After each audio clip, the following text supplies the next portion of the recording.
네, 안녕하세요. 김보라입니다. 2010년의 마지막 장 종료한 이후에 여러분들을 찾아뵙고 있습니다. 오늘 장은 조용하게 갈 것이다 이렇게 예상을 했었는데요. 오히려 국내 증시는 상승으로 마감이 됐습니다. 그냥 상승이 아니었고요. 코스피는 오늘 연고점을 또다시 경신하면서 마감이 됐는데요. 지난 종가 기준 연고점이 2037포인트였다면 오늘 만들어낸 연고점은 무려 2051포인트였습니다. 코스닥도 9거래일 만에 510선 다시 한번 밟아봤는데요. 오늘 장 510포인트에 마감이 됐습니다. 네, 그렇다면 국내 증시 어떻게 봐야 할 것인지 그리고 앞으로의 대응 전략은 어떻게 짜봐야 할 것인지 전문가와 함께 이야기 나눠보도록 하겠습니다. 네, 주식 고수의 똑소리 나는 투자 비법이 살아있는 대박클럽. 오늘은요, 매주 목요일 함께하는 분입니다. 키움증권 주식 커뮤니티 엑스원의 전문가시죠. 주신영님 모셨습니다. 안녕하세요. 안녕하세요. 네, 반갑습니다. 네. 네, 오늘 장 분석 시작해 보겠습니다. 참, 올 한 해 돌아보면요, 항상 중요한 날, 이벤트가 있던 날은 주신영님과 함께하는 것 같아요. 그렇죠. 네, 옵션 만기일 물론이고요. 크리스마스 이브 때도 함께했고, 오늘은 2010년의 마지막 거래일까지 주신영님과 함께하고 있습니다. 네, 어제 오늘 국내 주니까 참 예상을 비껴가는 움직임을 보여주고 있는데요. 배당락일이었던 어제도 올랐고, 마지막 종료일이었던 오늘까지 상승하는 모습이었습니다. 하지만 그렇다면 오늘 국내 증시 어떻게 보시는지 주신영님의 해석까지 들어보겠습니다. 네. 일단은 뭐 의미 있는 날, 예. 오늘 2010년도 마지막 그 거래일에 방송을 하게 돼서 영광으로 생각하고요. 자, 일단 시장도 올랐는데, 뭐 기분 좋게 한번 출발해 보도록 하겠습니다. 자, 일단 최근에 어제, 아까도 앵커분께서 말씀하셨습니다만, 어제 배당락이었죠. 그죠? 배당락에다가 긴축의 어떤 금리 인상이 나오면서, 이제 악재가 있었습니다만은, 그럼에도 불구하고 국내 증시는 양봉으로 마감하면서 좋게 끝이 났었다. 거기다가 오늘까지도 상승을 마감하는 모습이었습니다. 일단 최근 들어서 이렇게 강한 흐름이 지속이 되는 모습은 상당히 긍정적으로 볼 수가 있겠고요.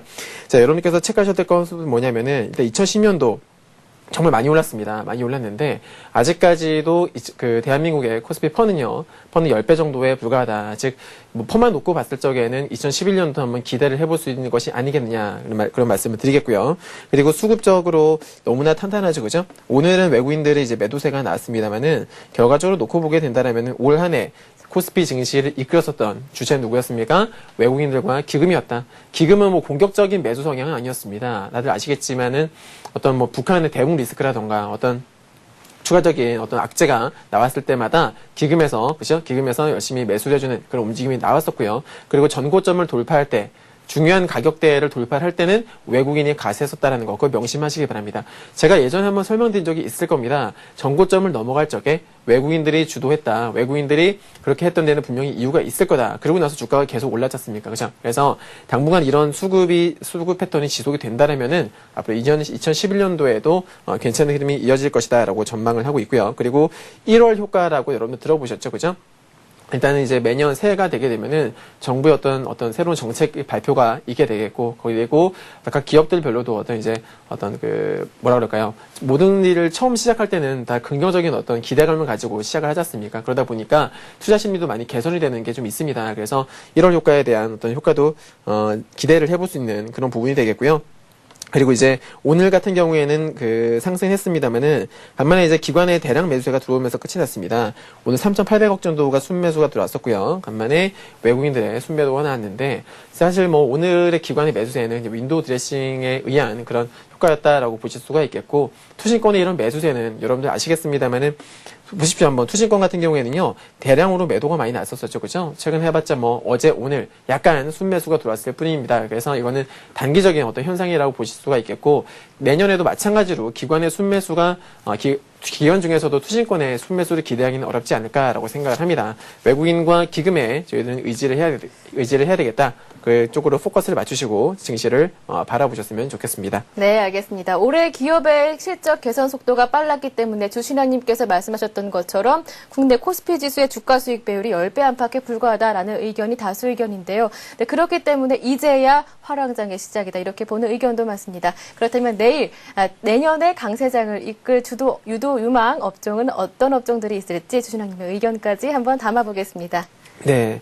오늘 뭐 결과적으로는 연고점을 갱신을 해주는 모습이었는데 여러분들 명심하셔야 됩니다. 보통 이제 주가가 전고점을 돌파를 할 때 모두들 다 막 박수를 치고 좋아하죠. 그죠? 보유하고 있던 사람들이면 뭐 사실 일단 이제 어떤 추가적인 상승에 대한 기대감으로 인해서 계속적으로 추격 매수를 한다라거나 그런 좀 조짐이 보이는데 사실 지금도 마찬가지로 연고점을 돌파했기 때문에 많은 투자자분들께서 일단 2011년도 어떤 증시 전망을 장밋빛으로 바라보고 계신 분도 분명히 계실 겁니다. 물론 저도 긍정적으로도 보고는 있습니다만은 제가 일전에 설명드렸습니다. 지난 시간에 제가 말씀드렸던 게 탄력이 떨어질 수 있는 구간이기 때문에 조심하자. 대신에 조정이 나온다 하더라도 조정폭은 깊지 않을 것이니 걱정하지 마십시오라고 말씀을 드렸습니다. 역시나 살짝 조정을 받는 분위기였어요. 하지만 가벼운 조정이 나오면서 바로 추가적인 상승을 해주는 모습이었죠. 하지만 아직까지 여전히 완벽하게 돌파를 하지 못했다라는 거예요. 자, 차트를 넓게 한번 보시게 되면은 과거에 이제 주가가 한 번씩 걸렸었던 가격대를 체크를 해보자 이거죠.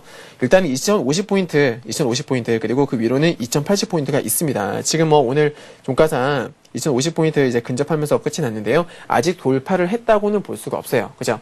다만 이제 그 근접하는 가격대에서 살짝 올랐을 뿐입니다. 너무 박수치고 이게 좋아하지 마시고요. 단기 고점, 이미 뭐 주가가 올라가면서 같이 추가적인 상승을 했었던 종목들 너무 추격 매수를 해주시는 건 좀 자제하실 필요가 있지 않나. 덜 오른 종목들이 분명히 있습니다. 시장이 많이 좋아지고 있는데 이런 좋아지는 이런 와중에도 많이 오르지 못했었던, 하지만 수급은 좋고요. 주가가 이제 바닥을 이렇게 다지는 종목들이 분명히 있다는 것이죠. 그래서 그런 종목들 위주로도 한번 관심을 서서히 한번 가져줘야 되는 것이 아닌가. 물론 가는 종목들 여러분들 증시 격언해 보면은 가는 말에 올라타라라는 그런 격언이 있습니다. 맞습니다. 추세가 기존에 강한 종목들이 더 치고 올라간다는 그런 의미의 격언이 되겠는데, 마찬가지로 이제 가는 종목들 최근에 뭐 전기전자도 많이 LG전자를 비롯한 삼성전자, LG전자 같은 전기전자 업종이라던가 아니면 뭐 은행주들, 금융주들 많이 올라갔었는데 그런 종목들 계속 올라가겠느냐? 저는 그렇지 않다고 봅니다. 자, 정말 한 달 전까지만 해도 정말로 강했었던 운수장비, 특히 자동차 쪽, 현기차 같은 경우에는 현대기아차들을 많이 올랐습니다만 살짝 쉬어가는 모습이죠. 이런 것처럼 지금 이제 많이 올랐던 종목들 추격 매수하기보다는 그동안에 못 올랐던 종목들. 왜냐하면 종목들은 계속적으로 순환매가 일어날 겁니다.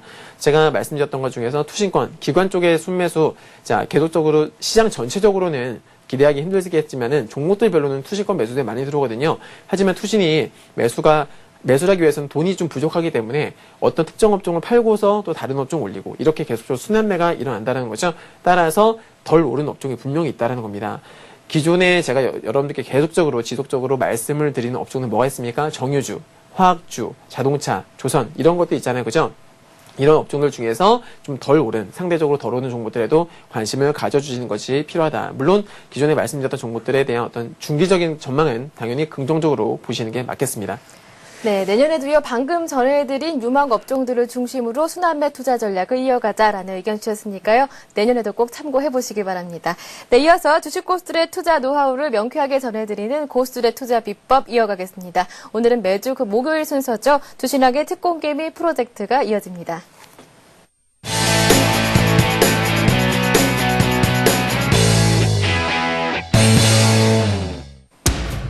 이론은 지겹다. 이제는 실전이다. 수익과 직결되는 살아있는 강의, 상위 5% 안에 들 수 있는 가장 쉬운 방법을 제시한다. 주신학의 특공개미 프로젝트 지금부터 함께합니다. 네, 주신학의 특공개미 프로젝트 강의 들어보기 전에요. 여러분들 저희 프로그램 참여하실 수 있는 방법 먼저 알려드릴게요. 오늘도 강의 끝난 이후부터 실시간으로 여러분들의 종목을 상담드리겠습니다. 무료 문자번호로 함께하고 있는데요. 013-3366-0110번으로요. 매수하신 종목명 보내주시고요. 그리고 매수가, 비중까지 꼼꼼하게 적어서 보내주시면 자세한 상담을 받아보실 수가 있습니다. 이뿐만 아니라요. 서울경제TV 홈페이지에서 대박클럽 게시판도 활짝 열려 있으니까요. 많은 참여를 기다리고 있겠습니다. 네, 그럼 주신학의 특공개미 프로젝트 지난 시간에 제시해 주셨던 관심 종목들이 오늘까지 어떻게 움직이고 있는지 관심 종목 AS 해드리겠습니다. 총 4종목을 살펴주셨는데요. 먼저요, NC소프트와 현대제철부터 살펴보겠습니다. 네, NC소프트 제가 여러분들께 제시해드렸던 추천가 대비 지금 3.2% 정도 상승 마감을 했습니다. 자, 여러분들께 제가 지난 시간에 이렇게 말씀드렸습니다. 기억을 하실지 모르겠는데, 야구단을 창단한다는 것은 어떤 기업의 기존의 어떤 기업 가치를 훼손시키는 일이 아니다. 오히려 중기적으로 봤을 적에는 더 긍정적인 요소가 될 수가 있는 부분이고, 그리고 그 비용적인 측면에서도 크게 부담이 되지 않는 수준이다라고 말씀을 드렸었고요. 과매도 구간이기 때문에 밀려도 괜찮다. 그죠? 제가 여러분들께 제시해드린 가격보다 빠져도 괜찮으니까 오히려 추가 매수로 대응을 해드릴 테니까 강홀딩 하십시오라고 제가 대응 전략을 제시를 해드렸습니다. 자, 참고로 저희들 같은 경우에는 저와 이제 저희 회원님들 같은 경우에는 실제로 보유를 하고 있습니다. 지난 시간에 제가 말씀을 드렸던 것 같은데 저희들은 이제 그 방송 나간 이후로 추가적으로 좀 더 하락을 했지 않습니까? 4에서 한 5% 정도 하락을 했는데요. 저희들은 비중을 더 늘렸습니다. 비중을 늘려서 지금 상당히 비중을 많이 보유를 하고 있는 종목 중에 하나라고 볼 수 있겠는데 일단 여러분들도 수익 중이실 거예요. 자, 지금 단기적으로는 여러분들 목표가를요, 일단 21선 이상까지는 충분히 볼 수가 있겠습니다. 참고로 NC소프트는 제가 저희 회원님들께 어떻게 말씀드렸었냐면, 쌍바닥을 찍게 된다라면 비중을 더 실어보겠다라고 말씀을 드렸었어요. 전체적으로 총 자산 대비 한 50% 이상까지도 늘릴 계획이었거든요. 근데 이 종목이 안타깝게도 쌍바닥을 안 주는 겁니다. 외바닥 지금 뭐 차트에서 보시는 것처럼 바닥을 한 번만 찍고 나서 바로 외바닥을 만들고 나서 바로 11선을 오늘 돌파를 해주는 모습이죠. 생각보다 너무 강한 모습이 나와주고 있습니다. 그리고 보시면 수급적으로 봤을 때 기관의 대량 매도가 나오면서 주가가 급락을 했었었는데 이렇게 말씀드렸었죠. 야구단 창단은 기관의 차익 실현의 빌미일 뿐이다. 단지 그것뿐이다. 큰 악재가 아니다라고 말씀드렸었는데 역시나 그 이후로 어떻게 됩니까? 바로 순매수가 들어오면서 저점 매수에 나서는 모습이죠. 기관의 매수세가 들어오니까 개인들은 또 팔게 지금 열심히도 팔고 있던데 지금 여러분들께서는 아직 파시면 안 되겠고요. 단기적으로는 21선 언저리까지 여러분께서 보실 수 있겠다. 아마 다음 주 되면은 차익 실현에 들어가실 수 있을 것 같고요. 다만 이제 길게 보실 구간은 안 됩니다. 보시면은 21선의 기울기가 아직까지는 좀 급하게 내려오고 있지 않습니까? 그죠? 21선이 완만하게 될 때까지는 단기적으로는 일단은 그 고점에서 저항에 부딪힐 수밖에 없다라는 겁니다. 21선이 완만하면 돌파하기가 쉽겠지만은 아래로 내려오기 때문에 적당한 선에서 차익 실현을 해 주시는 게 현명하다라는 말씀을 드릴 겁니다. 일단은 뭐 최소한 분할 매도 정도는 해주시는 게 좋겠죠. 22만원 정도 제시를 해드릴 텐데 그 중에서 분할 매도를 접근하시고요. 만약에 이제 22만원 돌파 이후에도 주가가 크게 밀리지 않는 모습이다 하면은 좀 더 들고 가시는 것도 괜찮겠죠. 하지만 돌파했다가 만약에 힘없이 밀린다던가 그렇게 되면은 전량 다 차익 실현하셔도 무방하겠습니다. 네, 이렇게 해서 NC소프트 제일 먼저 살펴봤고요. 현대제철도 있었습니다. 마찬가지로 추천가 대비해서 3.6% 정도 올랐네요. 네.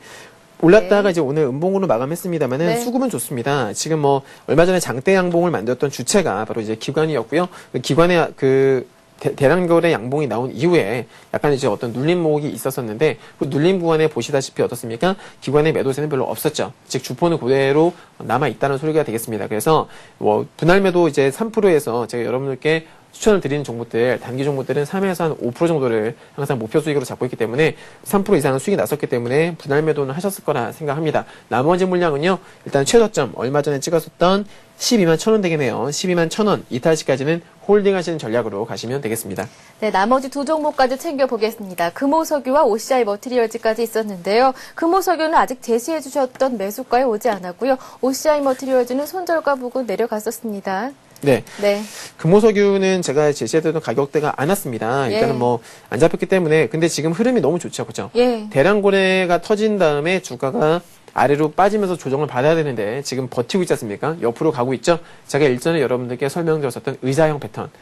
대량 거래가 터지면서 올라갔는데 주가가 꺾이지 않고 옆으로 간다라는 것은 매수 주체, 즉 대량 거래 양봉을 만들었던 매수 주체가 밑에서 받쳐주기 때문에 가능한 것이다라고 그럴 확률이 높다라고 말씀을 드렸었는데 여전히 뭐 구간은 상당히 좋습니다. 하지만 매수 추천가는 안 했죠. 지금 단기적으로 보시면은 이게 박스권이라고 볼 수가 있습니다. 지금 한 8만 8,000원 정도 되나요? 그 가격대부터 해가지고요. 지금 한 9만 1,000원 사이로 해서 단기 박스권이 만들어져 있다라고 보시면 되겠는데 제가 뭐 말씀드린 매수가가 아니더라도 단기적으로 한 8만 9,000원 아래에서라면 괜찮지 않나라고 생각합니다. 매수가 안 되신 분들은 8만 9,000원 밑으로요. 한번 노려보시기 바라고요. 손절 가격은 8만 6,500원 정도 잡으시면은 짧게 안전하게 대응을 하실 수 있지 않을까 생각이 듭니다. 네, 알겠습니다. 금호석유 대응 전략 살펴봤고요. 마지막 종목이죠. OCI 머티리얼즈까지 한번 살펴보겠습니다. 네, OCI 머티리얼스는 네. 딱 한호가, 그죠? 제가 여러분들께 말씀드렸던 가격이 10만 1,500원이었는데, 예. 안타깝게도 10만 1,400원까지 왔다가 다시 바로 반등이 나왔어요. 이런 경우 가끔씩 있죠? 참 안타까운데요. 일단은 뭐, 손절매 하신 분들 계실 겁니다. 하지만, 혹시라도 아직 보유하고 계신 분들이라면은, 제가 말씀드렸던 이제는 10만 1,400원이 되겠네요. 차트가 좀 안 좋아졌어요. 그때까지만 좀 제법 괜찮았는데, 지금, 어제 이틀 전이죠? 이틀 전에 찍었던 그 손절가, 이탈할 때까지는 홀딩하셔도 무방하겠고요. 만약에 저점을 이탈하게 되면은 2% 손절 하시기 바랍니다. 네. 네, 이렇게 해서 지난 시간에 관심 종목들 추가 대응 전략까지 세워드렸습니다. 이제는 본격적으로 강의 내용 들어가 보겠습니다. 주신한계 특공개미 프로젝트, 오늘은 어떤 내용인지 주제부터 들어보겠습니다. 네, 오늘은 정말 쉽고 네. 재미있는 5일선 변곡점 매매법에 대해서 설명을 드리도록 하겠습니다. 네, 항상 쉽고 재밌었는데요. 오늘은 더 특히 쉽고 재밌다고 합니다. 쉽고 재미있는 5일선 변곡점 매매법. 오늘 잘 배워서 2011년은 내가 한번 공략해보겠다라는 기분으로요. 귀 기울여서 잘 들어보시기 바랍니다. 네. 어떤 내용인가요?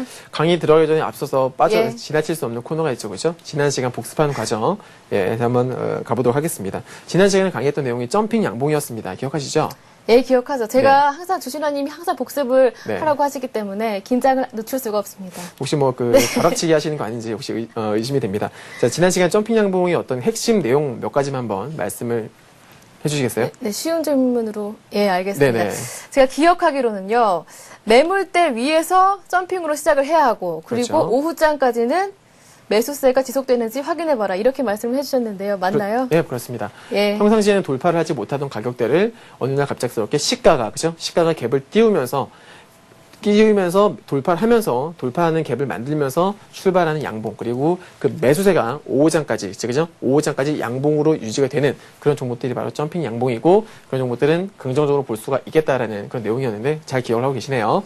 자, 그럼 오늘 내용 본격적으로 들어가 보도록 하겠습니다. 네. 오늘 5일선 변곡점 매매법이 되겠고요. 자, 5일선 변곡점이 뭐냐? 여러분들 그 단기 이평선 보시면 3일선도 있고요. 5일선도 있고요. 10일선도 있는데 5일선, 5일 이동 평균선이 기울기가 여러분들 어떻게 돼요? 우상향으로 바뀌는, 사실 뭐 우하향으로 바뀌는 것도 변곡점이라고 할 수가 있겠습니다. 하지만 매수 관점의 그런 기법을 설명드린 거기 때문에 저는 그냥 우상향으로 바뀌는 구간이다라고 제가 정의를 내려봤습니다. 간단하게 설명드리면 이런 거죠. 기울기가 되게 중요한데요, 여러분들. 보통 이제 주가가 하락을 하게 되면은 빠집니다. 자, 이렇게 떨어지게 되면은 5일선도 같이 떨어지게 되죠. 그죠? 5일선도 떨어지게 되는데 특정 가격대에서 이제 나름대로 지지를 받는다고 치겠습니다. 그러면은 지지를 받다가 주가가 반등이 나오게 되죠. 반등이 나오면서 5일선이 어떻게 됩니까? 슬슬 이렇게 방향을 꺾게 됩니다. 이걸 바로 5일선 변곡점이라고 한다. 기울기가 우상향으로 바뀌는 이런 구간을 5일선 변곡점이라고 제가 정의를 내리겠습니다. 이런 매매를 제가 여러분들께 가져나온 이유는 뭐냐면 상당히 쉽고요. 리스크도 되게 짧고요. 리스크도 되게 적고 매수 포인트 잡는 것도 되게 간단하기 때문에 여러분들 오늘 이제 연말인데 내년 시장을 준비하시라는 의미여서 제가 오늘 여러분들께 강의를 해드리도록 하겠습니다. 자, 변곡점에 대한 정의를 한번 살펴봤고요. 일단 이 매매의 어떤 성향, 뭐 장기 매매법이냐, 뭐 단타냐 말씀드릴 텐데 그 5일선 변곡점 매매법은 기본적으로 이제 단기를 잡고 단기 기법이다라고 말씀드릴 수가 있겠습니다. 보통 이제 소요되는 기간으로는 3일에서 한 5일 정도 잡고 있고요. 만약에 이제 여러분들께서 매수하시는 가격대가 정말 어떤 단기 진바닥이다 하게 되면은 스윙 포트로도 구성하실 수가 있겠는데, 그렇기 때문에 보통 일주일에서 2주일 정도까지도 스윙으로 가져가실 수 있는 그런 수익 구간이 나온다는 거죠. 하지만 통상적으로는 3일에서 5일 정도를 짧게 보시고 가시는 게 옳다. 만약에 3일에서는 5일 정도 지났는데 수익이 났습니다. 계속 수익 중입니다. 그러면은 가져가는 거죠. 근데 만약에 3일에서 5일 정도 수익이 났다가 밀린다. 그러면은 적절하게 잘라주시는 그런 전략으로 가시면 되겠습니다. 자, 5일선 변곡점의 목표 수익 말씀드리겠는데, 이동평균선이 되게 중요합니다, 여러분들. 일단은 하락을 하던 종목이기 때문에, 하락하던 종목들 같은 경우에는 뭐 5일선도 그렇지만 11선도 내려오죠. 자, 5일선도 내려오고요. 이게 5일선이고요. 11선은 좀 천천히 내려오겠죠? 이렇게 천천히 내려옵니다. 자, 주가가 하락 구간에서 하락을 멈추고서 이제 반등이 나온다 하셨을 때, 그 다음 목표치는 단기 매매법이기 때문에 11선. 그죠? 11선을 일단은 1차적으로 잡을 수가 있다라는 거. 그리고 두 번째로는 뭐예요? 그 다음에 21선 있겠죠. 그죠? 21선까지. 주가가 만약에 쌍바닥을 만들고서 그 다음에 주가가 다시 11선을 재돌파한다. 그러면 어디까지? 21선까지 단기적으로 목표를 잡는 게 중요하다는 겁니다. 어떠한 기법이든지 간에 여러분들 수익만 나면 아무 소용이 없습니다. 적절한 그 타이밍에 분할 매도를 차익 실현을 해줄 줄 알아야 되겠죠. 그렇지 못한다면 아무리 좋은 기법을 가지고 있는다 하더라도 아무 소용이 없다라는 거. 그래서 단기적으로는 11선, 21선을 목표 수익으로 잡는다라는 거 말씀을 드렸고요. 자, 다음으로는 이제 손절매 기준이 되게 중요할 텐데 손절 어떠한 기법이든지 간에 손절 반드시 해줘야 됩니다. 100% 확률이 없기 때문에 주식은 무슨 게임이에요? 확률 게임이라고 말씀드렸죠. 그래서 손절매는 언제 해야 되느냐? 자, 주가가 떨어지게 되면은 단기적으로 이제 바닥을 다지는 아래 꼬리가 달리게 되겠죠. 아래 꼬리가 달릴 때 그 구간에서 최저점, 그죠? 단기적으로 만들었던 바닥의 최저점을 손절매 구간으로 잡으시면 된다. 저점을 이탈을 하게 되면은 2차 하락이 나올 수도 있기 때문에 반드시 미련을 버리고 손절매 하셔야 된다는 거 말씀을 드리겠습니다. 자, 5일선 변곡점의 매수 포인트, 이게 정말로 중요합니다. 어디서 과연 매수를 하느냐? 자, 대략적으로 뭐 주가가 떨어지고 지지를 받는 것은 알겠는데 매수를 어디서 하느냐? 자, 다시 그림을 그려볼게요. 주가가 빠집니다. 자, 떨어질 때는 매수하는 게 아닙니다. 변곡점 매매는요, 여러분들 정말 중요한 거는 일단은 가장 싸게 사는 거예요. 그죠? 단기 바닥권에서 반등이 나오는 것을, 기술적 반등 나오는 것을 예상을 하고서 매수를 하는 거기 때문에 반등세가 그 종목에 따라 다르겠습니다만은 반등이 많이 나올지 적게 나올지 모르잖아요. 그럼 관건이 뭐예요? 최대한 일단 싸게 잡고 본다는 거죠. 비싸게 잡으면 안 됩니다. 자, 싸게 잡는 요령을 말씀을 드릴 텐데, 일단 주가가 단기 바닥을 찍었습니다. 바닥을 찍었을 때 5일선이 내려오겠죠? 자, 이게 5일 이평선입니다. 그러면 주가가 반등이 나올 거예요. 반등이 나오면서 강한 종목 같은 경우에는 뭐 5일선 바로 돌파를 하고요. 11선까지 올라가겠죠. 지금의 NC소프트 같은 경우에는 11선까지 올라갔죠. 하지만 여러분들께서 여기서 체크하셔야 될 게 뭐냐. 매수는요, 5일선, 5일 이평선 아래에서 가급적이면은, 그리고 최대한 5일 이평선 근접하게. 만약에 주가가요, 여러분들 5일선을 너무 넘어갔다. 5일선과 이격을 너무 벌리면서 주가가 단기적으로 많이 올라갔다 하면은 매수를 안 하시는 게 좋습니다. 왜냐면 이렇게 한번 생각해 보세요. 분명히 주가가 올라갔다라는 것을, 단기적으로 반등이 나왔다라는 것은 저점에서 누군가가 매수를 했다는 소리입니다. 그러면은 5일선을 돌파를 하게 되면 이 종목은 저점에서 매수했던 사람들은 이미 수익권이라는 소리죠. 그죠? 이미 수익 중이라는 소리입니다. 여러분들께서 뒤늦게 매수를 하시게 되면은 그 수익 중인 사람들의 차익 실현 매물을 여러분들은 매수를 하는 것일 수도 있다라는 거예요.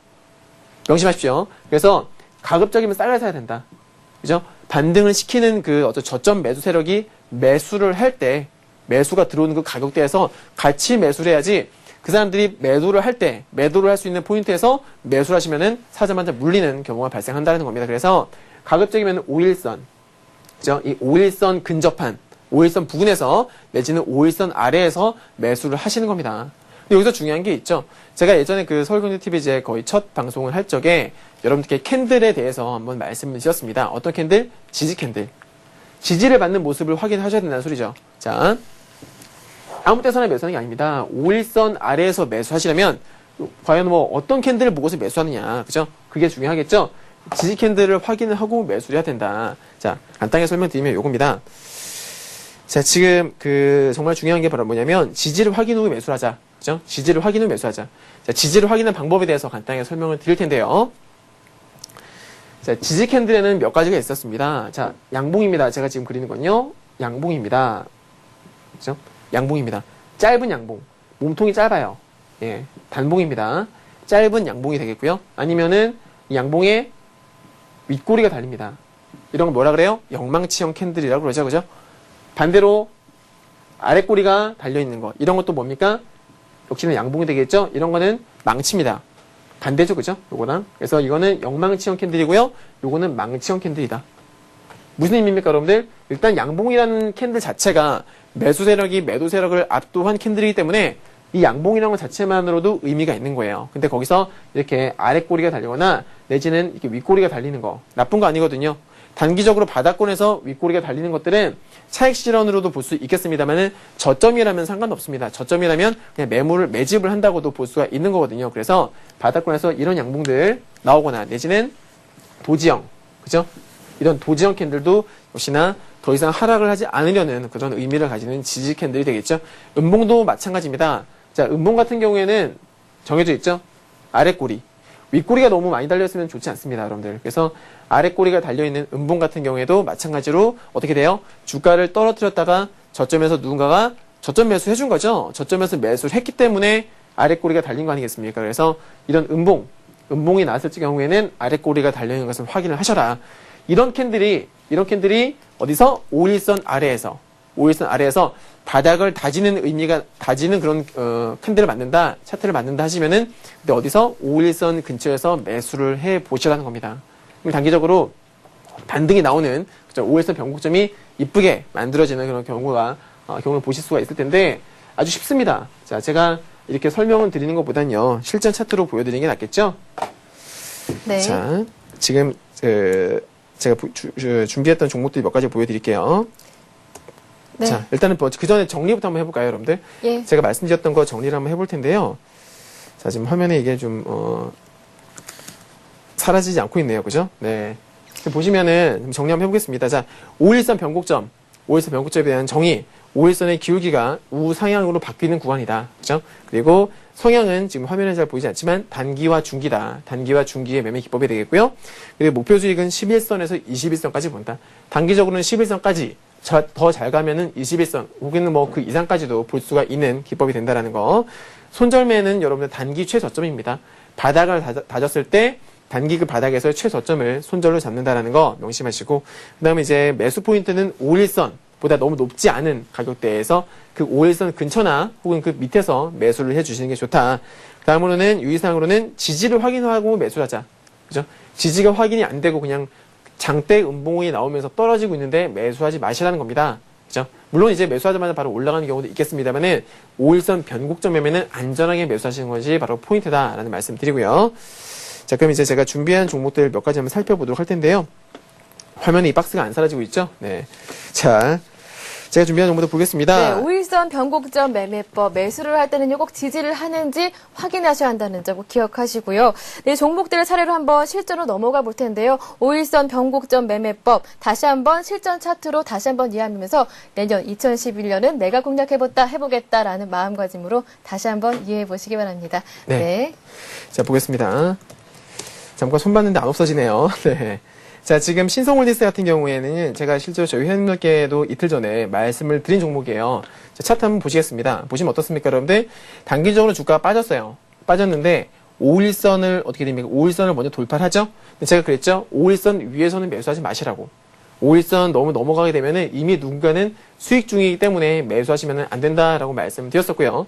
제가 회원님들께 말씀드렸던 포인트는 바로 여기였습니다. 이 양봉 때. 그죠? 이 양봉은 뭐냐? 자, 5일선 위로 올라왔다가 그 다음날 음봉이 나왔습니다. 누군가는 팔았겠죠, 그죠? 누군가는 단기적으로 차익 실은 들어갔다는 소리예요. 혹은 일부러 개미들을 겁주기 위해서 살짝 눌렀거나 그런 케이스가 되겠죠. 근데 어떻게 됐어요? 결국에는 그 다음날 아래 꼬리를 달면서 종가상 양봉으로 마감했다. 즉 양봉을 만들었던 세력들이 하루 겁주고 나서 그 다음날 아래 꼬리, 조금 전에 말씀드렸던 망치형 캔들 있죠? 제가 지지 캔들을 확인을 하고 매수하세요 라고 말씀드렸잖아요. 그래서 오후장에 매수를 하시라고 제가 말씀드렸었고요. 오늘 뭐 급등해주는 모습이죠. 시간 얼마 걸렸습니까? 하루 이틀, 매수한 지 이틀 만에 급등을 해주는 모습. 신성홀딩스. 이해하셨죠, 여러분들? 간단합니다. 자, 보시게 되면 결국에는 5일선이 어떻게 됐어요, 여러분들? 5일선이요, 결국에는 이렇게 됐다. 완만하게 꺾였죠. 그래서 저희들은 5일선이 틀기 전에, 5일선이 이미 방향을 돌리기 전에 매수를 한 겁니다. 매수단이 나갔던 거죠. 그래서 이런 식으로 매수를 하는 거다. 이미 5일선이 방향을 돌리고 나서 매수하는 건 의미가 없어요. 5일선이 위로 방향을 꺾었다는 것은 이미 올라갔다는 소리죠. 비싸게 산다는 소리예요. 그래서 5일선이 꺾일 만한 시점에서 미리 매수를 들어가는 게 바로 키포인트다라고 말씀을 드리겠고요. 네. 자, 다음 종목 한번 살펴볼게요. 네. 네. 다음 종목 어떤 종목인가요? 자, 다음 종목은 CJ 오쇼핑 되겠습니다. 네. 이 종목도 저희 회원님들께 제가 말씀을 드렸던 종목인데, 예. 자, 이 종목 한번 살펴볼게요. 여기입니다. 자, 주가가 단기적으로 하락을 했습니다. 하락을 했는데요. 보시면은 주가가 캔들을 좀 보세요. 캔들이 어떻게 됩니까?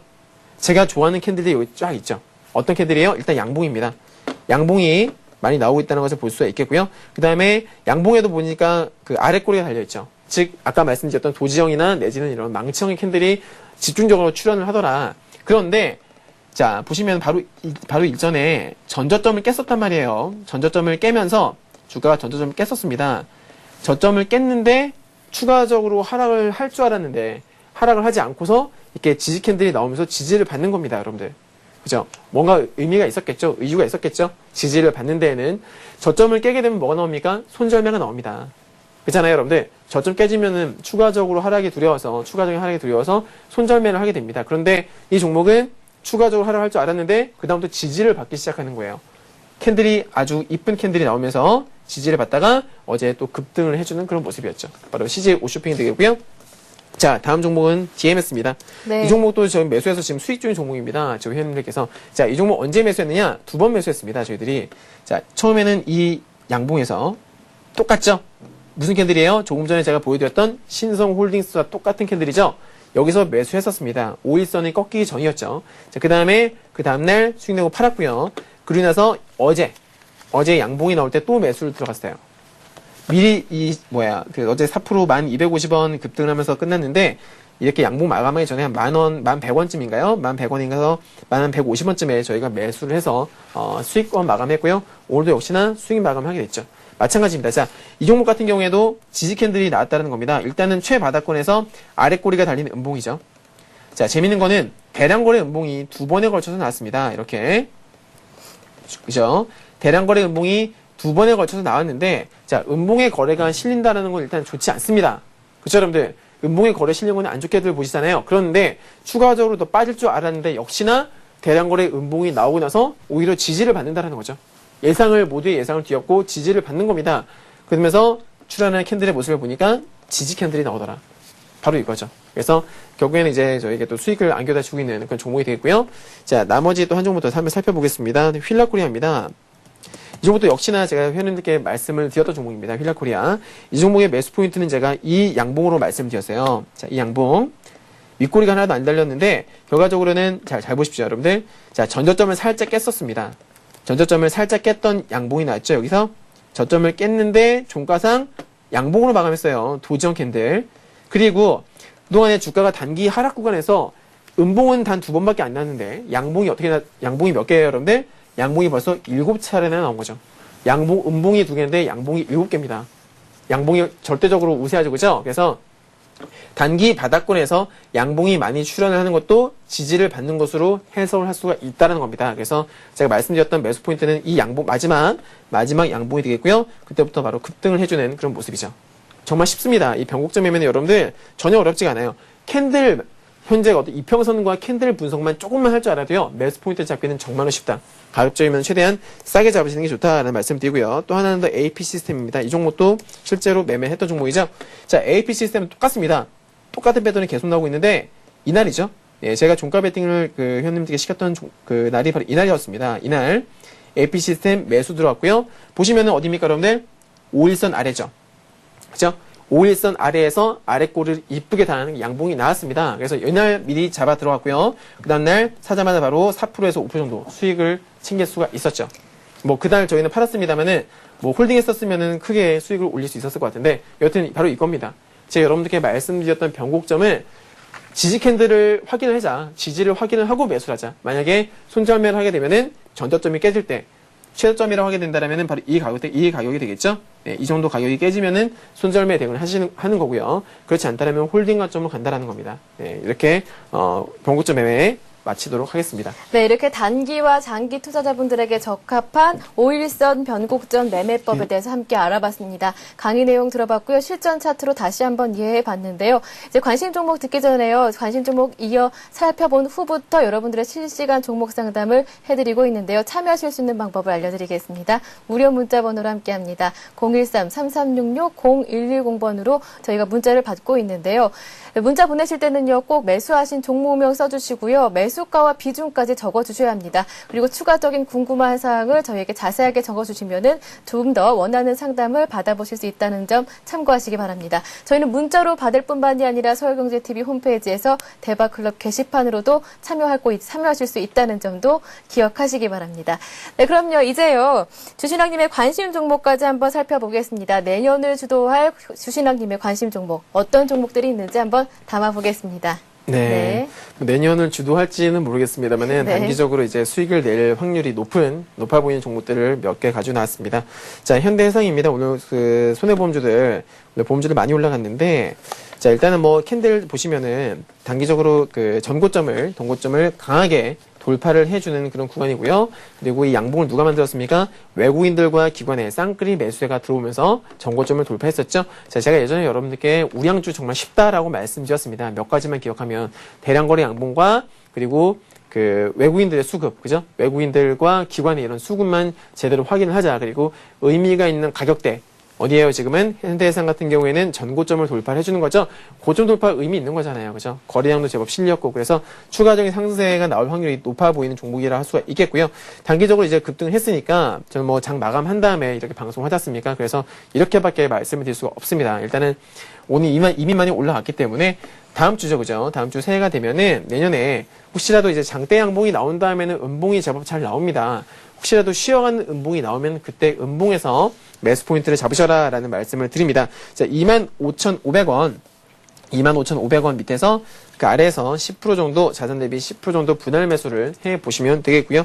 손절매에는 24,800원 잡아드리도록 하겠습니다. 네, 다음 종목까지 챙겨보겠습니다. 어떤 종목 준비해 주셨나요? 네, 다음 종목은 네오이지 네. 게임즈입니다. 자, 네. 오늘 제가 기법 강의를 했었던 5일선 변곡점과 거기에 해당이 되는 종목이 되겠습니다. 자, 네오이지 게임즈 실제로 뭐 실적도 상당히 좋은 게임 회사라고 할 수가 있겠는데요. 네. 지금 최근 들어서 주가가 좀 빠졌습니다. 근데 이제 보면은 기관의 차익 실현 매물이 많았어요. 어떤 악재에 의해서 빠졌던 게 아니라 단지 그냥 수급적인 요인에 의해서 그냥 뭐 주가라는 게 원래 올랐다가 내렸다가 하지 않습니까? 내린다고 해서 꼭 안 좋은 내용이 있는 건 아닙니다. 단순 그냥 차익 실현에 의해서 빠지는 경우가 있는데 지금 그런 구간이고요. 어떤 악재가 없었기 때문에 추가적인 반등세, 그죠? 기술적인 반등도 충분히 나올 수 있으리라 보여집니다. 자, 먼저 추세부터 한번 살펴볼 텐데요. 단기적인 추세는 지금 이렇죠, 그죠? 네오이지 게임즈의 추세는요, 고점이 낮아지면서 저점도 살짝 낮아지는 이런 패턴입니다. 하지만 점점 수렴을 하고 있는 것을 확인을 할 수가 있습니다. 자, 패턴이 지금 이렇죠, 그죠? 이렇게 내려왔다가 올라왔다가 이런 식으로 패턴이 만들어지다가 자, 얼마 전에 바닥권에서 잘 보세요, 여러분들. 제가 여러분들께 아까 그 설명드렸던 내용, 자, 캔들을 보시기 바랍니다. 저점을 깼었습니다, 그죠? 저점을 깼다가 종가상 양봉을 만들면서 그것도 거래량이 제법 증가했죠. 거래가 증가한 양봉이 저점을 깬 상태에서 나왔다라는 겁니다. 자, 그 다음에 주가가 어떻게 되고 있어요? 거래량이 급감을 하고 있죠. 자, 눌림봉이 만들어지고 있는 겁니다. 그리고 5일선 보시면은 5일선이 사실 지금 보시면 약간 우상향으로 약간 방향을 틀었어요. 지금 5일선 변곡점이 나오고 있는 구간이다라고 보시면 되겠습니다. 그래서 지금 뭐 오늘 아래 꼬리를 달았는데 지금 제가 여러분들께는 5일선 아래에서 가급적이면 매수를 해보세요 라고 말씀을 드렸었죠. 자, 그거 맞춰서 45,600원, 예, 600원에서 한 500원 정도 그 아래에서 매수 가능하시겠고요. 손절매에는 43,900원, 900원 이따시에는 손절매 대응을 하시기 바랍니다. 네, 겨울방학 시즌이 시작되면서 게임주들이 주목을 받고 있습니다. 두 번째 관심 종목으로 네오이지 게임즈까지 챙겨봤고요. 다음 관심 종목은 어떤 종목인가요? 예, 방금 말씀 되게 잘해주셨는데 예. 마침 또 겨울방학이죠, 그죠? 이제 예. 또 게임하는 그 트래픽 수가 엄청 또 증가를 할 겁니다. 최대 성수기죠. 그렇죠. 예. 그래서 아까 제가 여러분들께 말씀을 드렸었던 NC소프트나 내지는 뭐 이런 네오이지 게임즈 모멘텀도 한층 더 강화됐다고 볼 수가 있겠네요. 자, 다음 말씀드릴 종목은 더존 비존인데요. 네. 이 종목도 사실 저희들이 지금 현재 회원님들 약간 수익 중인 종목입니다. 다들 아시겠습니다만 이제 우리나라 어떤 기업들의 세무회계 프로그램 점유율 1위를 달리고 있는 기업이 되겠는데 사실 실적에 대한 우려로 인해서 지난 8월 달에도요 상당히 많이 빠졌었어요. 사실 저희들은 이때도 낙폭과대 공략을 해서 수익을 내고 나왔었거든요. 더존 비전을. 근데 이번에도 마찬가지로 4분기에 대한 어떤 실적에 대한 우려로 인해서 실적이 뭐 적자를 냈던 것도 아닙니다. 단지 이 기업이 제시했던 그 수준에 좀 못 미치는 수준이었거든요.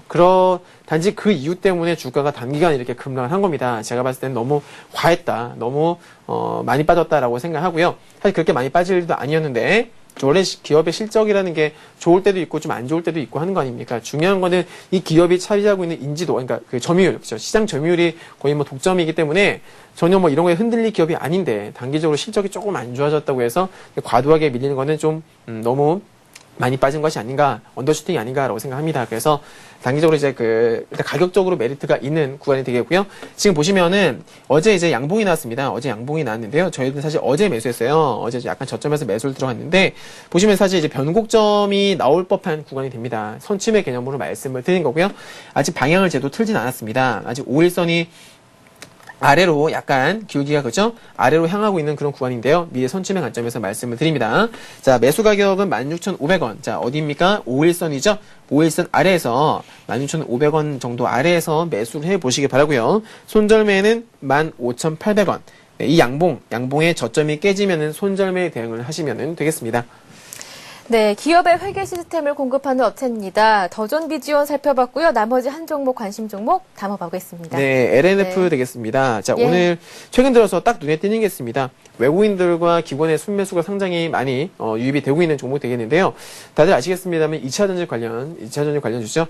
자, LNF 사실 그동안에 좀 기술적으로 좀 많이 빠졌습니다. 주가가 많이 빠졌는데, 사실 뭐 보면은 기관의 대량 매도세가 좀 있었습니다. 외국인들과 기관의 이런 차익 실현 매물이 좀 나오면서 많이 빠졌었거든요. 예전에 9월 17일이었죠? 자, 9월 17일 날 대량 거래 음봉이 나오면서 주가가 빠지기 시작했고요. 사실 그때 뉴스 잠깐 보시게 되면은 하청 중단설이 나오면서 주가가 빠지기 시작했었고요. 그 이후로도 줄줄이 내리막길을 걷고 있었었는데, 사실 뭐 루머라고 회사 측에서는 이제 강력하게 이제 반발했었죠. 그죠? 부인을 했었음에도 불구하고 주가가 빠졌다라는 것입니다. 즉, 제가 봤을 적에는 기관이나 외국인들의 어떤 차익 실현의 빌미가 아니었나라고 생각하고요. 지금 보시면 이제 서서히 다시 기술적으로 반등이 나올 법한 구간이 되지 않았나라고 보여집니다. 차트를 넓게 보시면은 지금 이제 있는 가격대가요. 과거에 주가가 단기적으로 박스권을 만들었었던 가격대에 근접해 있다는 거죠. 예전에 제가 여러분들께 NC소프트 말씀드릴 때 잠깐 NC소프트 보시겠는데, 가격대가 되게 중요합니다. 네. 자, NC 보시면 제가 이 가격대에서 지지를 받을 확률이 높다라고 말씀을 드렸던 이유가 바로 과거에 박스권, 그죠? 주가가 힘들게 돌파했었기 때문에 한 번에 돌파했다 하는 것보다는 이렇게 여러 번에 걸쳐서 상승과 하락 파동을 만들어주면서 오랜 시간 동안 박스권을 만들고 올라가는 종목들이 그 가격대에 튼튼한 지지란대를 형성하게 된다라고 말씀을 드렸었는데, 지금 마찬가지로 LNF도 마찬가지입니다. 주가가 과거에 이 가격대 한 22,000원에서 한 24,000원 사이로 해가지고요. 주가가 오르락 내리락 했었지 않습니까? 그러다 보니까 이 가격대에도 역시나 강력한 지지란대가 만들어져 있다고 볼 수가 있겠고, 이 가격대에서 지금 최근에 외국인들과 기관의 수급이 점점 들어오고 있다. 특히나 오늘 같은 경우에는 21선을 멋지게 골든크로스 해주려는 골드크로스가 임박하는 그런 이제 어떤 모습을 만들어줬죠. 그래서 이 종목 오늘은 뭐 이미 많이 올라왔기 때문에 이 가격대에서 매수하시는 건 불가능하시겠고요. 22,300원 아래에서 매수해 보시고 21,700원을 이탈을 하면 손절매 대응을 하시면 되겠습니다. 네, 이렇게 해서요, 투신왕님의 관심 종목 4종목 모두 담아봤습니다. 이제는 여러분께서 상담 신청해주신 종목들 살펴드리는 시간 이어가겠습니다. 실시간 종목 상담 코너는요, 참여하실 수 있는 방법 간단합니다. 무료 문자 번호 013-3366-0110번으로요. 내가 가진 종목 그리고 매수가 비중을 꼼꼼하게 적어서 보내주시면 됩니다. 네, 가장 먼저 만나볼 분은요, 0203님께서 대구에서 보내주셨습니다. 현대 홈쇼핑을 보내주셨는데요. 매수를요 101,500원에 매수하셨고요. 20% 갖고 계십니다. 네, 어떻게 살펴드릴까요? 101,500원이요. 예. 일단은 상장된 이래로 좀 많이 빠졌습니다. 많이 빠졌는데, 특징적인 점이라면 수급을 보셔야 되는데요. 잘 보세요. 자, 신규주가 상장하고 나서 주가가 계속 빠졌습니다. 사실 좀 괜찮은 회사고 모멘텀이 괜찮으면은 상장되자마자 바로 상한가 나오면서 이제 급등을 하는 거 많이들 보셨을 겁니다. 하지만 현대홈쇼핑 같은 경우에는 오히려 반대로 좀 많이 빠지는 모습이었죠. 하지만 여러분들 체크하셔야 될 게 뭐냐면은 수급입니다. 자, 수급이 상당히 좋았어요. 외국인들의 매수세가 바닥권에서도 불구하고, 바닥임에도 불구하고요, 계속적으로 외국인들의 꾸준한 순매수가 유입이 되다가 드디어 이제 21선 위로 주가가 살짝 올라오면서 이런 골든크로스가 나왔었죠. 최근에도 보시면 외국인들의 순매수가 꾸준하게 들어오고 있는데, 사실 중기적인 관점으로는 괜찮다고 보여집니다. 지금 매수하신 가격도요, 그렇게 높은 가격은 아니라고 생각이 되거든요. 그래서 홀딩 관점으로 말씀을 드리겠고요. 참고로 주봉을 보시게 되면은 주봉상 지금 10주선을 돌파했습니다. 10주선을 돌파하고요. 5주선 이제 아래 이렇게 지지라인대로 역할을 아마 하게 될 겁니다. 그래서 단기적으로 이 5주선 10만 원 정도 되겠죠. 10만 원을 이탈할 때까지는 중기 보유 관점도 괜찮지 않나라고 말씀을 드리겠습니다. 네, 이어서 살펴볼 종목은 LIG 손해보험입니다. LIG 손해보험을요, 비중이 40%고요. 그리고 23,500원에 매수하셨는데요. 앞으로 전망과 함께 매도 시점을 부탁드립니다. 이렇게 남겨주셨습니다. 네, 어제였죠. 금융위에서 자동차 보험 개선안을 발표하면서 손해보험주들에는 호재가 되고 있습니다. LIG 손해보험 마찬가지인데요. 네, 모멘텀은 좋습니다. 예. 잘 매수하셨는데, 문제는 왜 최고점에 매수하셨나라는 거죠. 개인 투자자들은 이런 게 있습니다, 여러분들. 어떤 이제 시장에서 호재거래가 나오게 되면은 뒤늦게서 매수하는, 그죠? 뒤늦게 손침해를 하게 되면 상관이 없는데, 이미 많이 올랐을 때 누군가는 매도를 할 때 매수를 한다는 게 문제죠. 지금 보시면은 저 같으면 만약에 제가 바닥권에서 매수했다라면 오늘 저 같으면 팔겠습니다. 왜 팔아요? 정고점이니까요. 주가가 저항을 받을 수 있는 매물대에 왔는데 여기서 매수를 한다는 거는 일단 리스크가 상당히 크다는 거죠. 추가적으로 상승을 아무리 모멘텀이 좋더라도 저항대가 있으면 일단은 분할 매도 해주거나 내지는 매수하고 싶더라 하더라도 일단은 좀 관망을 하는 게 그게 일반적입니다. 근데 지금 가격대가 매수하는 가격대가 너무 높습니다. 그래서 지금 상당히 뭐 말씀드리기 참 애매한 구간인 게 사실인데요. 일단은요, 저 같으면은 단기적으로는 이제 급등을 했습니다만은 일단은 리스크 관리 좀 하시는 게 어떨지 생각이 듭니다. 최소한 비중이라도 다음 주 되면요, 이제 양봉이 지금 집중적으로 나왔고 이미 뭐 3, 4일 정도 연속적으로 급등을 했기 때문에 다음 주 되면 살짝 쉬어가는 음봉이 나오면서 5일선과의 이격도를 좁히는 그런 쉬어가는 5일선 눌림목이 나올 수 있다고 저는 생각합니다. 그런 과정에서 혹시라도 좀 많이 빠지게 된다면 5일선을 기준으로 놓고 보셨을 때 5일선을 위협을 하는 움직임이 나오게 된다면 비중이라도 최소한 좀 줄이시는 게 어떨까 생각이 듭니다. 일단은요, 가급적이면은 이미 급등을 한 종목들, 오버슈팅 나왔던 종목들은요, 안 보시는 게 좋습니다. 정 매수하고 싶으시면 눌림목이 나올 때 있죠. 5일선 이탈했을 때, 11선 이탈했을 때, 내지는 뭐 21선 근처에서 눌림목에서 공략을 하시는 게 안전하다라는 말씀을 드리겠습니다. 네, 이번에는요, OCI 살펴보겠습니다. 20% 갖고 계시고요. 32만 2천 원에 매수하셨는데요. 2331님께서 보내주셨습니다. OCI로 이어가겠습니다. 비중이 50%시라고요? 20%입니다. 아, 20%요? 네. 네. 자, OCI는 사실 저는 중기적으로는 당연히 강홀딩이라고 말씀을 드리고 싶습니다. 일단 수급적으로 전혀 문제가 될 게 없겠고요.